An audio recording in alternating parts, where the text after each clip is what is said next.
자, 오늘은 예수님의 생애 제2차 갈릴리 사역에서 예수님의 친족들과 가족들 이야기를 나누려고 합니다. 방송사고가 있었습니다. 지난 시간에 녹음을 못했어. 그래서 이번 주에 올리지를 못했죠. 지난주에. 근데 오늘은 이제 다들 확인하네. 예, 잘 돌아가고 있습니다. 예. 근데 또 비슷한 게 있어. 지난 시간에 예수님이 갈릴리 가버나움으로 추정되는 도시에서 보지 못하게 하고 말 못하게 하는 귀신을 쫓아냈죠. 그랬더니 바리새인들이 뭐라 그래? 야, 주님의 거룩한 능력이다. 이랬습니까? 귀신의 왕 바알세불의 힘으로 쫓았다. 이런 얘기가 있었죠. 자, 이에 대해서 예수님이 야, 좋은 나무가 좋은 열매를 맺는 거야. 내가 너희들에게 나쁜 거 했냐? 다 좋은 거 했어. 그러니까 난 좋은 나무로서 좋은 열매를 했는데 왜 나에게 귀신의 왕 이 바알세불의 힘으로 귀신을 쫓는다고 생각하느냐?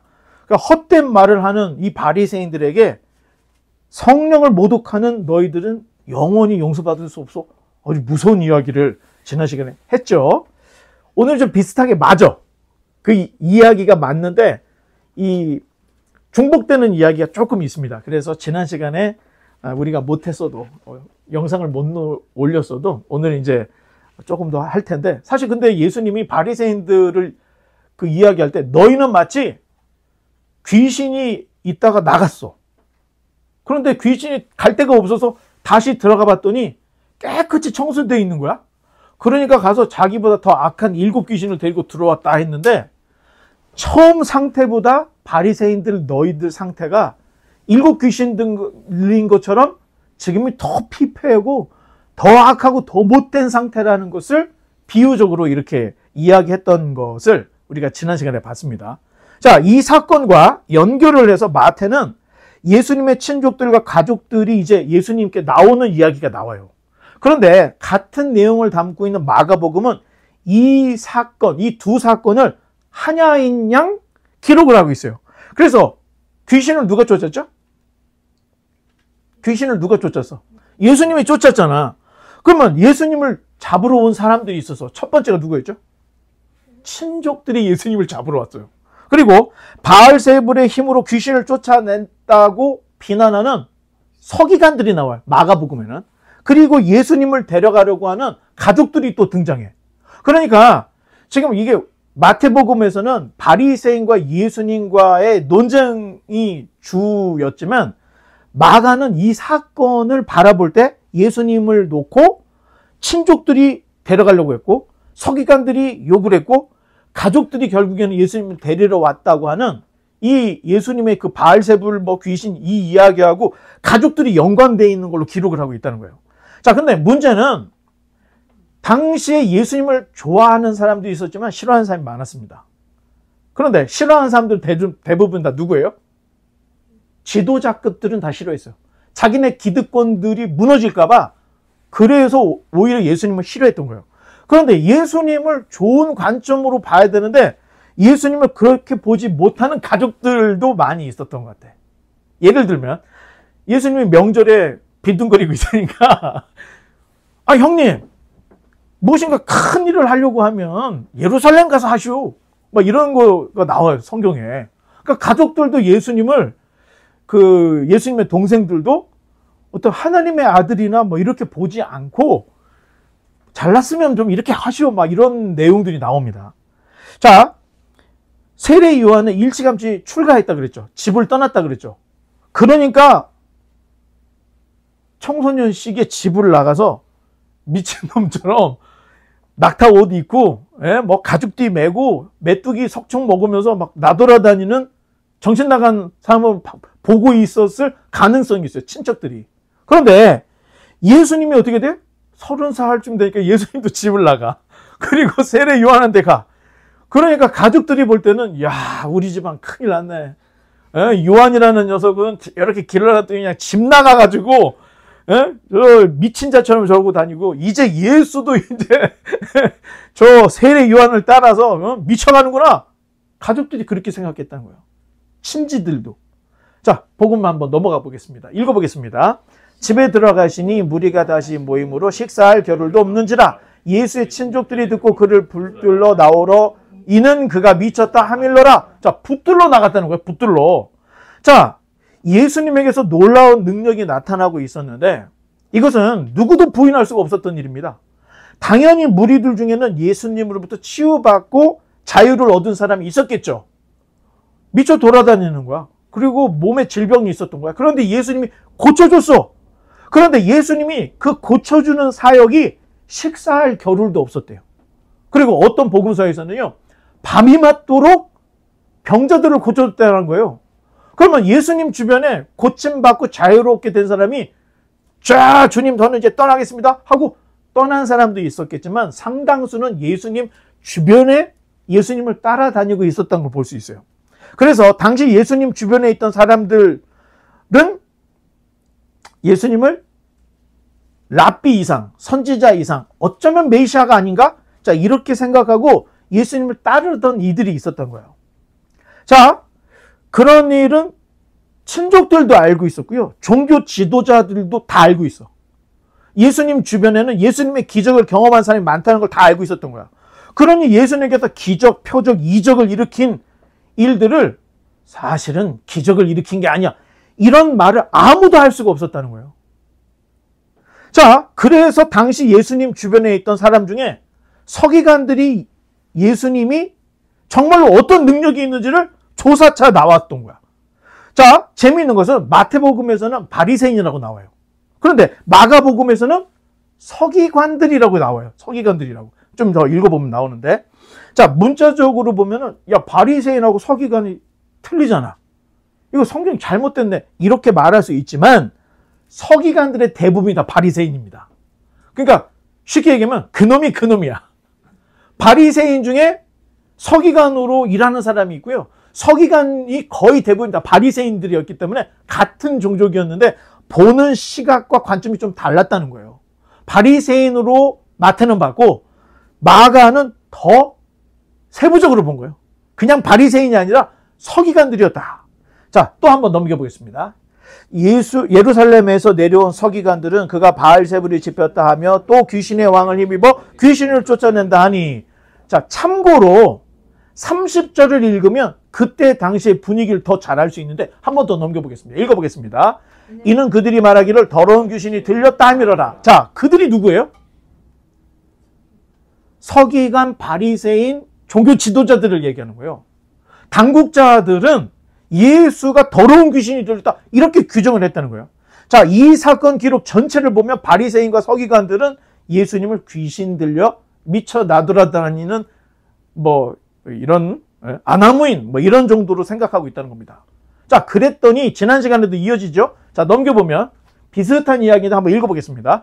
예수께서 그들을 불러다가 비유로 말씀하시되 사탄이 어찌 사탄을 쫓아낼 수 있느냐? 또 만일 나라가 스스로 분쟁하면 그 나라가 설 수 없고, 만일 집이 스스로 분쟁하면 그 집이 설 수 없고, 만일 사탄이 자기를 거슬러 일어나 분쟁하면 설 수 없고 망하느니라. 사람이 먼저 강한 자를 결박하지 않고는 그 강한 자의 집에 들어가 세간을 강탈하지 못하리니 결박한 후에야 그 집을 강탈하리라. 내가 진실로 너희에게 이르노니 사람의 모든 죄와 모든 모독하는 일은 사하심을 얻되 누구든지 성령을 모독하는 자는 영원히 사하심을 얻지 못하고 영원한 죄가 되느니라 하시니. 자, 지난 시간에 이 얘기를 우리가 다 설명을 드렸어요. 그리고 30절까지인데 30절은 이미 우리가 읽었죠. 그들이 말하기를 더러운 귀신이 들렸다. 자, 이런 얘기를 있어요. 자, 예수님께서 행하신 일은 율법과 선지자가 예언했던 그 예언을 성취하는 거예요. 그러니 어떻게 돼요? 소경이 보게 되는 거야. 안진뱅이가 일어나, 문둥이가 깨끗함을 받아, 귀머거리가 듣고 죽은 자가 살아나며 가난한 자에게 복음이 전파된다. 이사야가 예언했던 메시아가 오셔서 할 일을 예수님이 그대로 하고 있다는 거예요. 복음서에는 당시 무리들이 예수님을 어떻게 평가하고 있었는지를 보여주는데, 일단 대부분이 시민, 평민, 민초들은 예수님을 따랐어요. 그리고 종교 지도자들은 예수님을 대단히 미워했는데 자기네 기득권을 뺏기기 싫었기 때문에 예수님을 되게 질투했어. 왜? 백성들이 자기를 따라야지 왜 예수라는 사람을 따라? 그러니까 이 질투가 극도에 차버린 거예요. 자, 예수님이 귀신이 들렸다고 예수의 현상을 오도를 하고 있는 거예요. 자, 그러면 예수님이 뭔가를 잘못했다고 말할 수가 없어. 기적이 너무 많이 일어나니까. 자, 이런 오해가 생길 수밖에 없었던 것은 예수님에게 희한한 일들이 너무 많이 일어나. 어느 정도? 식사할 겨를이 없을 정도로 너 어디 아파? 쫙 고쳐주고 너 어디 아파? 계속 고쳐주니까 옆에서 밥 준비하고 예수님 밥 좀 먹고 갑시다 그랬더니 식사할 겨를도 없었다는 거예요. 지금 얼마나 많은 사람들이 와서 치유를 받았는지. 어찌 보면 예수님은 마법사나 마술사의 한계를 넘어버린 거야. 아니 마법사 마술사는 준비를 해야 되잖아. 뭔가 마술 쇼를 하려면은 다 준비해놓고 스테이지도 준비해놓고 해야 되는데 예수님은 아무것도 없는데 어디 가서 그냥 시골 한바닥에서도 그냥 기적을 일으키고 막 이러니까 마술사 저는 마법사의 한계를 넘어버린 거예요. 사람으로서 할 수 없는 역사들이 예수님에게서 매일매일 일어나는 거야. 그러니까 종교 지도자들은 이게 일이 너무 심각하거든. 그러니까 어떻게 해요? 서기관들을 파송을 시킨 거야. 서기관들. 그러면 서기관들 긴급 투입시켰던 이유가 이 서기관들이 바로 예수님 시대 신학자들이었습니다. 서기관이라는 게 뭔가 기록을 하는 사람인데 뭘 기록해요? 성경을 필사하는 사람들이었어요. 성경을 필사하다 보니까 성경에 대한 지식이 높아지고 성경에 대한 어떤 신학이 굉장히 높은 사람이 서기관이에요. 그게 다 바리새인들이고 바리새인 중에 서기관들이 있는 거야. 그러니까 급파를 한 거야. 야, 예수 현상에 대해서 좀 니네들이 신학적으로 한번 논평을 해봐. 딱 왔더니 귀신이 들린 겁니다. 그런데 보통 귀신이 아니에요.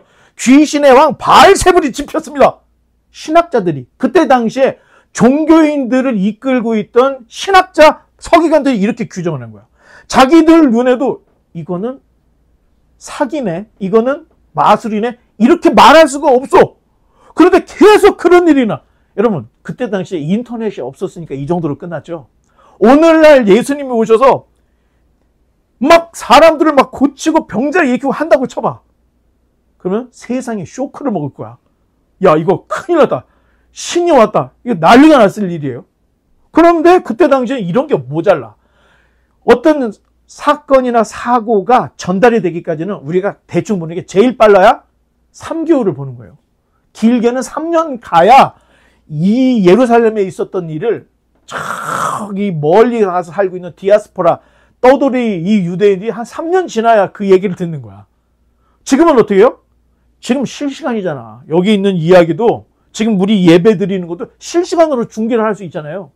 자, 이런 시대에 우리가 살고 있을 때 그때 당시에 이런 게 안 됐던 거야. 자, 이쯤 되니까 예수님의 친지들 가족들이 이제 나설 때가 된 거야. 세상이 너무 시끄러워.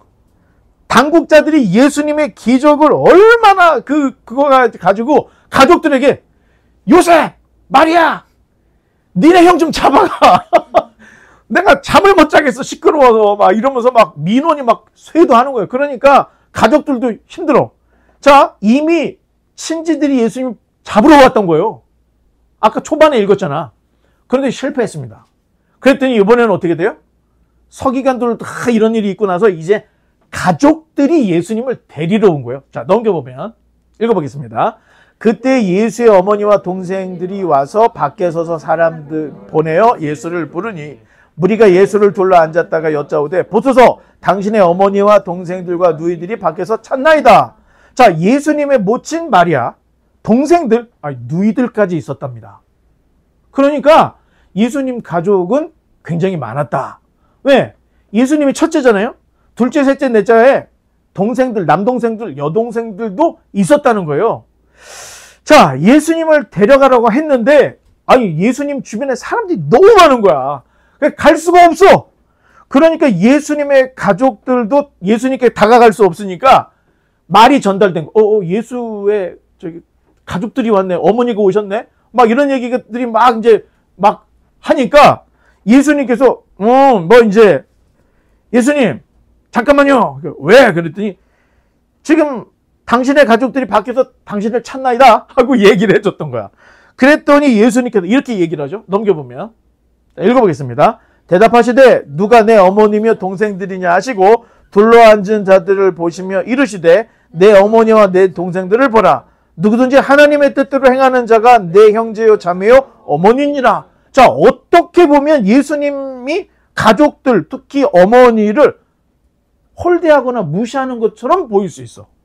아니, 가족이 찾아왔는데 예수님이 누가 내 어머니와 동생이냐 하면서 하나님의 뜻대로 하는 자가 내 형제 자매 어머니다 이렇게 얘기를 하니까 밖에 있는 가족도 어떨까요? 굉장히 이질감을 느낄 수 있겠죠. 그런데 오해입니다.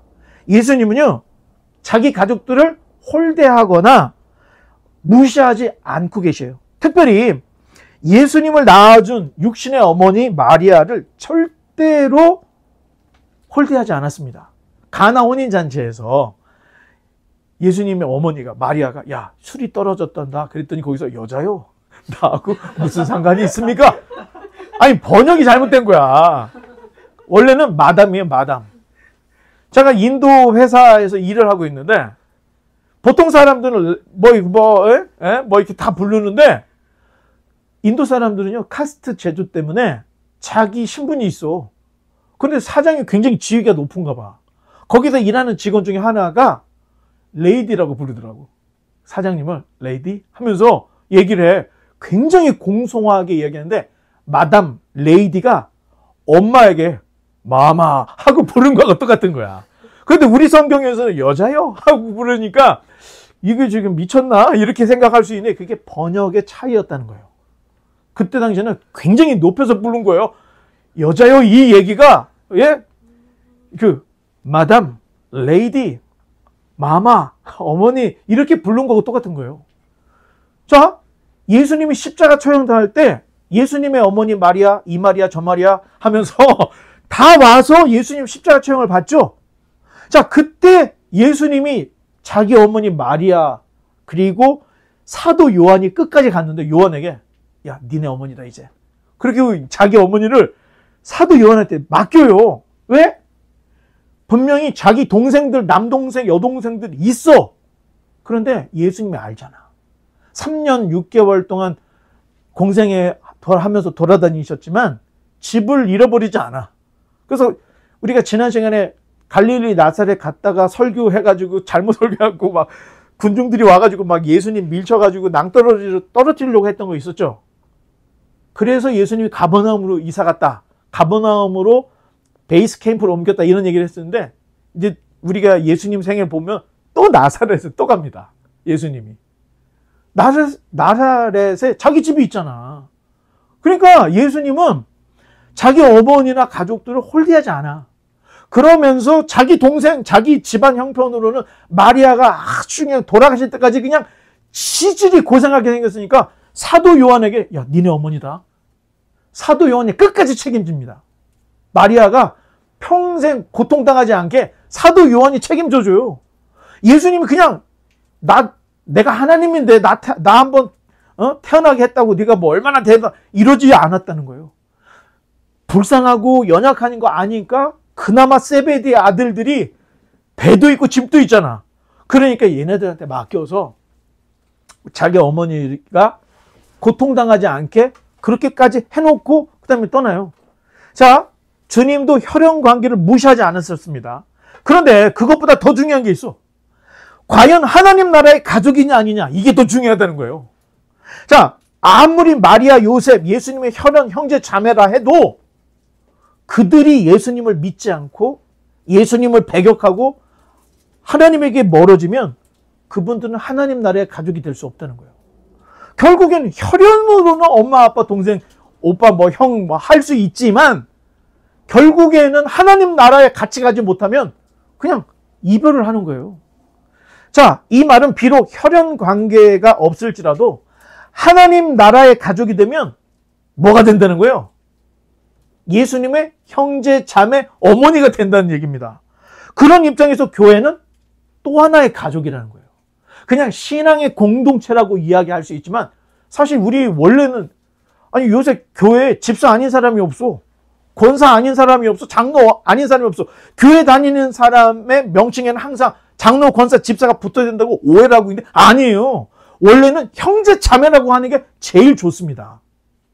그리고 교회에서 일하는 사람, 교회에서 직분을 맡은 사실 집사 중에 서리 집사는 1년직이에요. 무엇인가 일을 안 해. 그러면 집사라고 부르지 말아야 되는데 의뢰 다 집사라고 불러요. 그럼 어떤 사람은 그래. 야, 나는 장로도 아닌데 자꾸 나를 장로님이라고 불러 불편하다고. 그럼 교회가 자꾸 명칭을 계급화를 하려고 하는 경향이 있는 거야.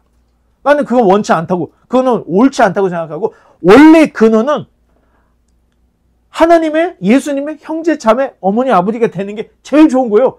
그런 입장에서 교회는 신앙의 공동체보다 더 진한 신앙의 가족이라는 겁니다. 우리가 열심히 신앙생활을 다하면 지금 우리 이 모습 그대로 하나님 나라에 가서도 보는 거야. 그때는 이제 제가 꼭 설교를 하지 않아도 되겠죠. 목사를 하지 않아도 되겠죠. 여러분들이랑 같이 장작도 패고, 캠핑도 가고, 그렇죠. 이렇게 하는 거지. 지금 제가 목사인 겁니다. 이제 말씀의 결론을 맺겠습니다. 자, 가족이라는 것은 혈연 관계이기 때문에 하나님이 맺어주신 관계예요. 가족이라는 거요.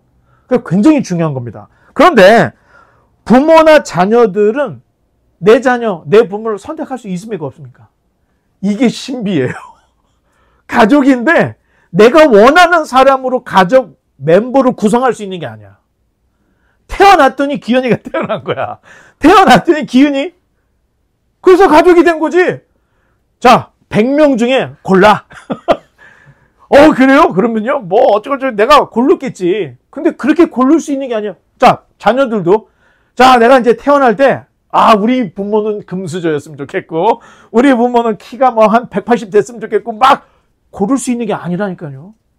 그냥 내가 태어났는데, 그냥 부모님이 계신 거고, 태어났는데, 이렇게 생긴 내 자녀들이 태어난 거고, 이거 굉장히 신비합니다. 내가 선택할 수 없다는 거예요. 그런데 유일하게 내 가족 중에 선택할 사람이 있어요. 누구예요? 맞아. 와이프, 남편은 내가 선택해. 그러니 결혼이라는 건 엄청나게 중요한 책임감이 있다는 거예요. 자, 이런 것도 우리가 좀 알아야 되는데, 그런 면에서 가족이라고 할 때는 내가 선택한 사람하고 결혼을 했는데 내가 선택할 수 없는 자녀가 태어나. 그렇죠? 태어났는데 내가 선택하지 않은 부모 밑에서 자라나고 있어. 이게 신비인 겁니다. 그러니 관계는 굉장히 독특한 거예요. 남녀가 성경에 써 있어요.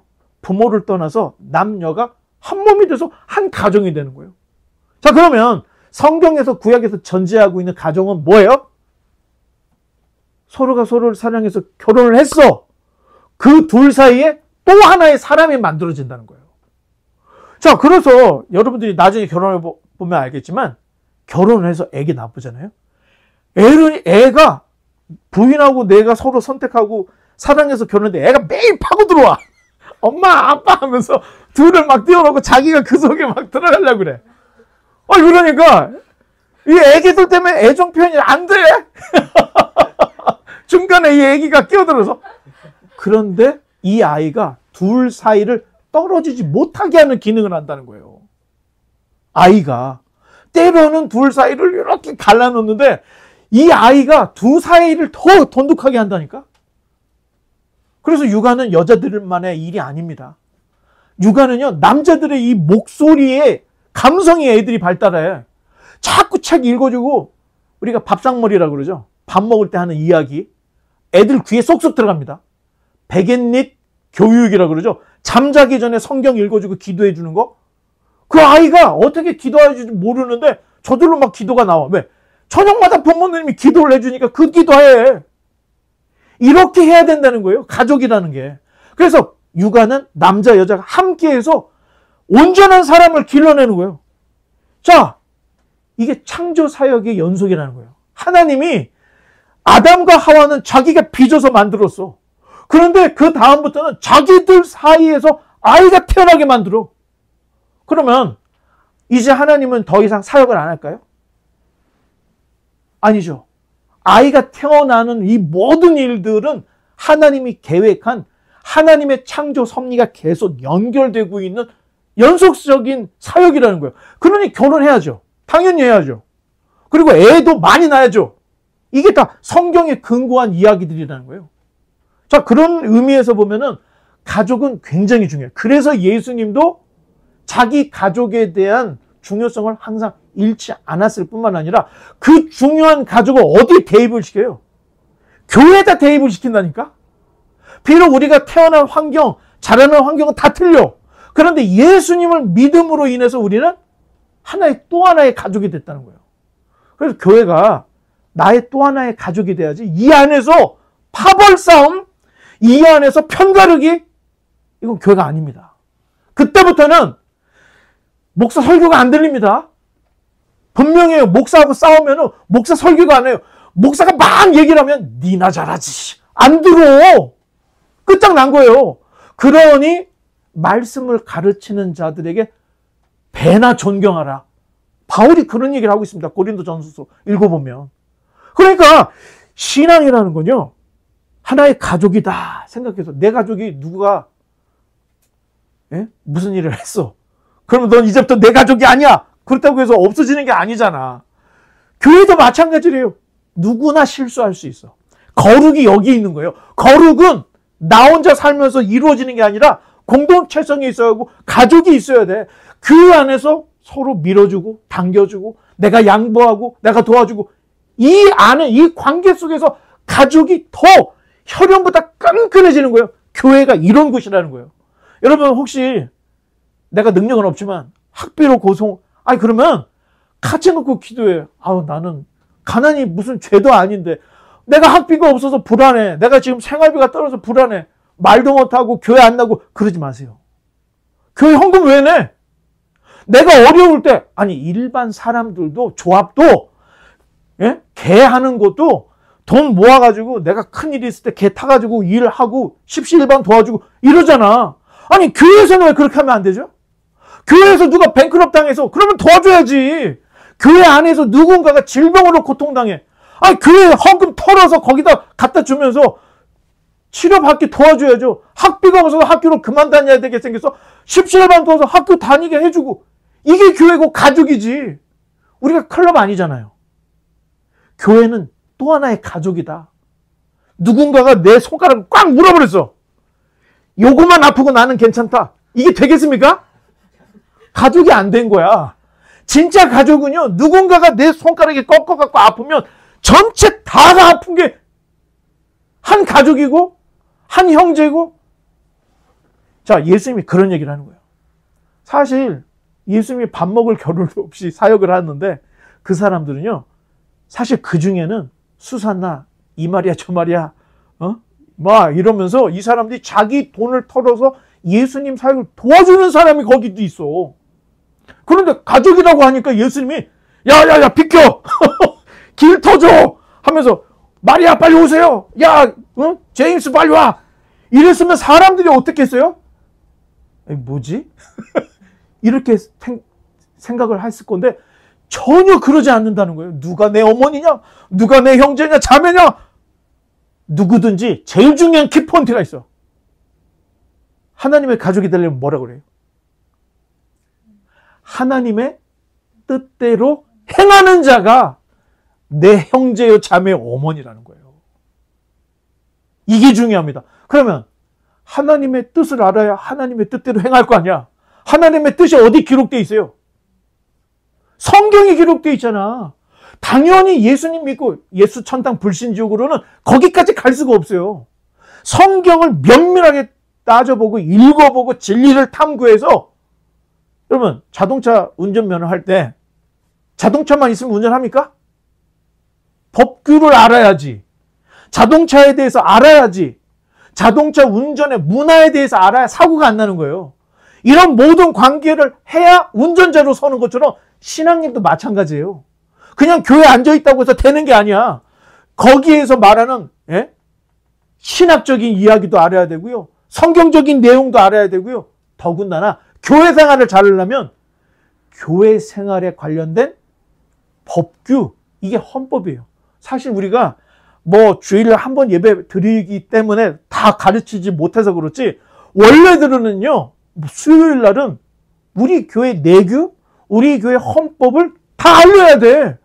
그래야 교인 간에 얘는 집사님이고 얘는 장로님이고 얘는 권사님이고 서로 예의도 지키고, 이제는 사역을 안 하니까 일반 형제 자매구나. 이런 거 의뢰 교회 가면 나이가 든 사람은 권사님이라 그냥 불러. 그냥 대충 집사님이라고 불러. 어떤 사람은 가끔가다 저는 집사가 아닌데요? 이렇게 얘기하기도 하잖아. 교회 안에서도 분쟁이 생길 수 있죠. 목사가 교회 돈으로 차를 사갖고 막 이상한 짓 하고 있어. 그럼 법적인 책임을 누구한테 물어요? 당회에 물어야죠. 당회에서 해결 못하면 어떻게? 노예로 갖고 가는 거예요. 교회가 강요져 있는 그 자기 교회의 교단 노예로 가. 노예에서도 해결이 안 되면 어떻게 돼요? 3심제 있습니다. 총회로 갖고 가요. 총회에서 판결을 해줍니다. 교회 이게 법을 여러분들이 모르니까 교회는 그냥 대충 한번 왔다. 사실 여러분 누군가가 말없이 1년 동안 교회를 안 나왔어. 말없이. 그러면은 정혜원이 아니에요. 그 사람이 오늘 딱 왔는데 오늘 여기서 우리가 성찬을 해. 그럼 성찬이 금지됩니다. 그 사람은. 이런 거 몰랐죠? 헌법에 다 있는 거야. 이런 것들을 다 배워야 돼요. 이거 뭐 수요일 날 혹시 예배를 드리면 이런 것도 가르쳐야 돼. 그리고 우리가 저기 웨스트민스터 신앙고백 그 대요일 문제, 소요일 문제, 소요일 문제 하다 말았잖아요. 너무 힘들다고 해서. 사실 이것도 하루를 한 주에 금요일을 잡든 해가지고 이거 해야 돼요. 새벽 예배는 어떻게 해요? 창세기부터 요한계시록까지를 지금 있는 것처럼 5절, 10절씩 읽고 해석하고 읽고 해석해서 알아가야 될 거 아니에요. 그리고 특별한 계절마다 창세기부터 요한계시록까지 성경 강좌해야지. 교회가 이런 곳이라는 거예요. 바자회 하고 뭐 하고 행사 치르는 곳이 아니라는 거. 이걸 알아야 되는 거예요. 자, 바라기는 우리 모두가 지금 성경에서 하나님의 뜻대로 행함으로 예수님이 말한 예수님의 형제 자매, 예수님의 어머니, 예수님의 아버지, 우리 모두가 하나님의 예수님의 진정한 형제 자매가 되기를 주님의 이름으로 간절히 축원합니다. 기도하겠습니다.